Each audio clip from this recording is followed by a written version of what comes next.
Hey guys, I'm Amanda from Apples and Amandas. Hi, I'm Loe. And I'm Jasmine from Sweet Simple Vegan. And we're gonna do our Q&A that we posted about like a couple days ago. So let's get started or something like that. What do you guys do or want to do for a living? I want to be a plant-based dietitian or health coach, or I want to work off of my website and start doing consulting, work with people on a personal basis, on one-to-one, online, also in person, and just help people go vegan and understand why it's the best for ourselves, our health, the environment, the animals. I don't even want to answer because it's pretty much exactly what Jasmine said, but yeah, I plan on majoring in nutrition, even though they're going to teach me a bunch of BS, and then getting my degree and health coaching, or maybe even going to school more. I don't know, I'm not totally there yet, but I definitely want to health coach and work with people one-on-one, because I know a lot of people have different needs when like coming to veganism, and it's not always feasible for everyone to do what we did and just jump right in. Sometimes people need like help. So Yeah.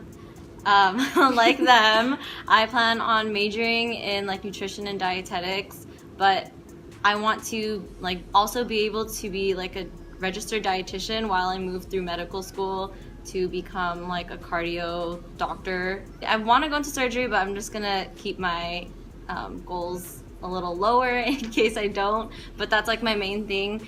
And I feel like when vegans become vegan, they want to surround their life around veganism and spreading the message, and that's exactly what I want to do.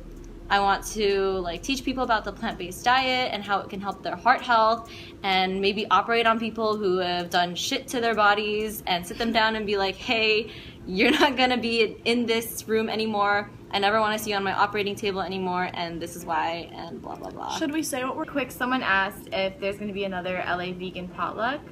I'm not sure if there's going to be the same one that we hosted at the hotel, but I'm going to have a fruit luck for my birthday on September 7th, so you should come to that.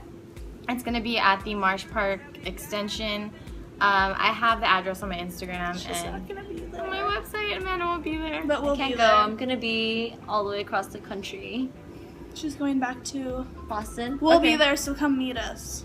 What do you keep on hand or reach for first when you've waited too long to eat and feel so hungry that making anything seems like it will take too long? Or maybe I'm the only one that finds myself in this position too often. I honestly do that all the time, and I never keep anything on hand because I'm so bad at planning. So like right when I'm hungry and I get into my kitchen, you can just see me at like the rice cooker with like a spoon in my hand, or because I'm so hungry and like I can't figure out what to eat, or I'll go to my refrigerator and start to make things, but I'll also like be nibbling things. Like I'm one of those people who eats the food while I'm cooking it because I just can't wait because I'm so hungry. I've noticed that when I get to that point, I don't want fruit anymore, which is really weird, so I don't usually reach for like bananas or something, even though that's probably the fastest thing. I usually make a wrap. I don't know why, this is so random, but I usually always end up making like a spinach wrap or something. That's really fast for me. It takes me like 3 minutes to make, and it's quick and it's filling, and I usually want savory food if I've let myself get super, super hungry. For me, I just turn to dates or dried fruit. Yeah, on the go dried fruit. Yeah, is the on best. the go, dried fruit. Definitely. Or banana chips if you want to make them yourself, Ooh, oil those are free. so good. Just really dehydrate great. them. Yeah. But you can keep dried fruit in your pantry if it's not like warm in there, or you can even store dates in your refrigerator for I think a year. Yeah, up to a year. Up to a year. Dates so that's get disgusting in my refrigerator. Is that Really? me? I don't know. I usually just keep mine on the counter because it's not too warm in Yeah. there. So I don't know.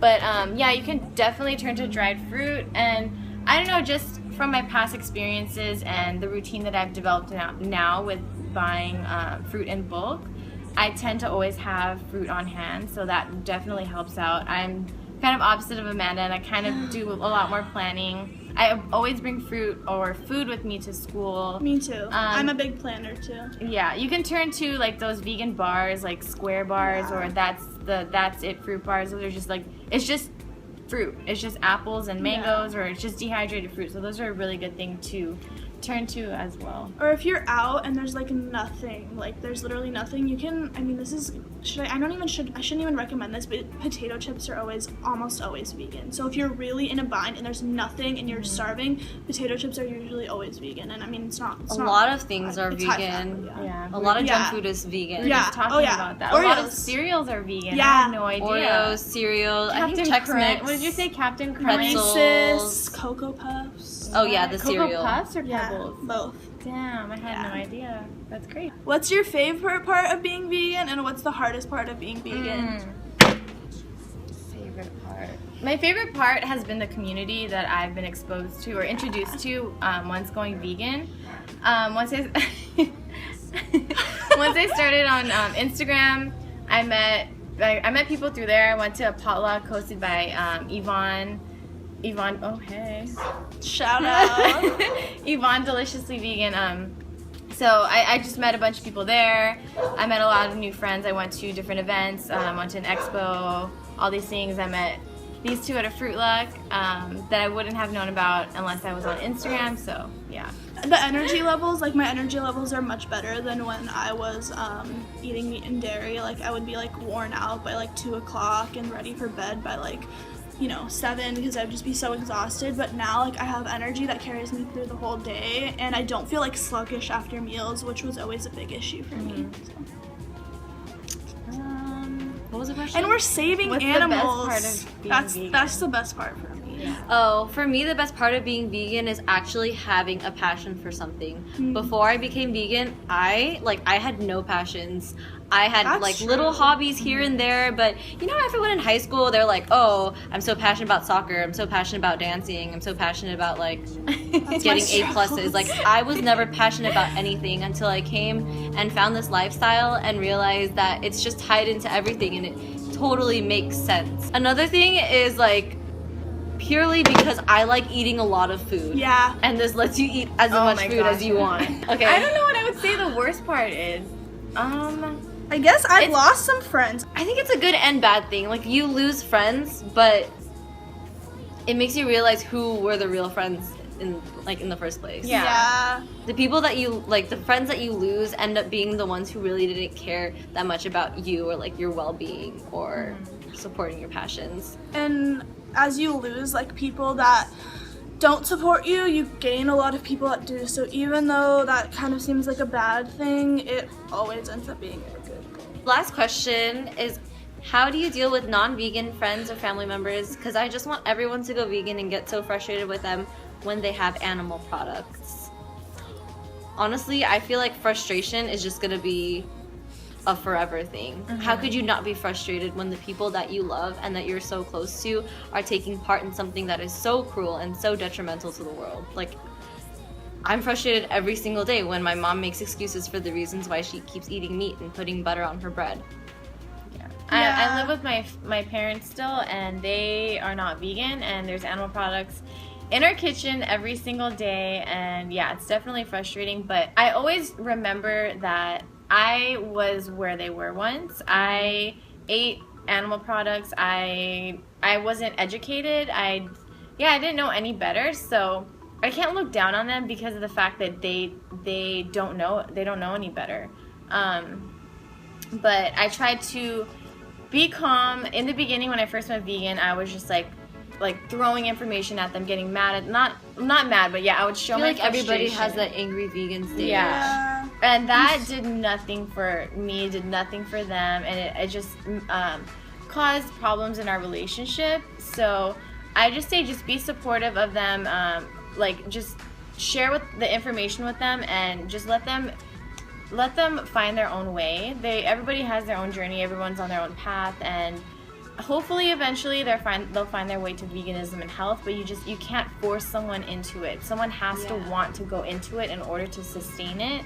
And yeah, with my boyfriend, when we first started dating, I was a vegetarian, not vegan, and he was still a meat eater, and I went vegan before he even went vegetarian. So it took him about a year of us dating for him to even be curious, and I think that that's like a good example for me to not try to force my views on other people that don't want to hear it, because it doesn't work. And the like, I feel like the best way to spread veganism is just to show them that you're thriving and that you're happy and that you're healthy and that you're saving, like, just, I mean, give them the facts when they want them, but if you're trying to push on them too much, then they're going to just pull back.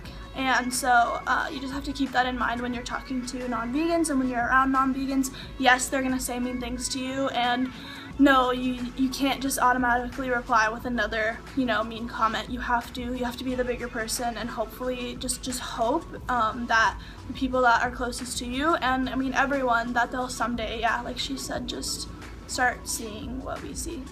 Yeah. You're the most important person to focus on.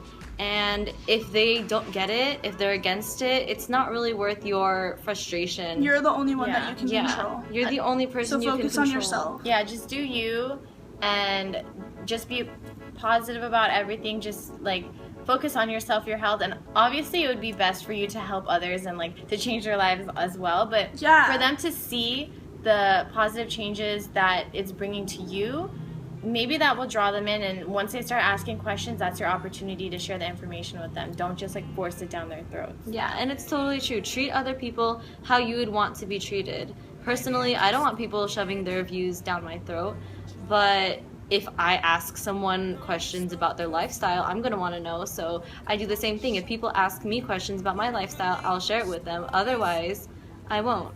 Well, I guess that brings our Q&A to a close. This was fun. Yeah, it was really fun. This was long and it's really hot. I gotta go inside now. Thanks, guys, for watching. Thank you for watching. Thank you. Subscribe and like this video, and follow them, and follow me and whoever's channel this is on. And her, Every channel this is gonna be on, but yeah. All right, all of that. See you guys in a later video. Bye. Bye.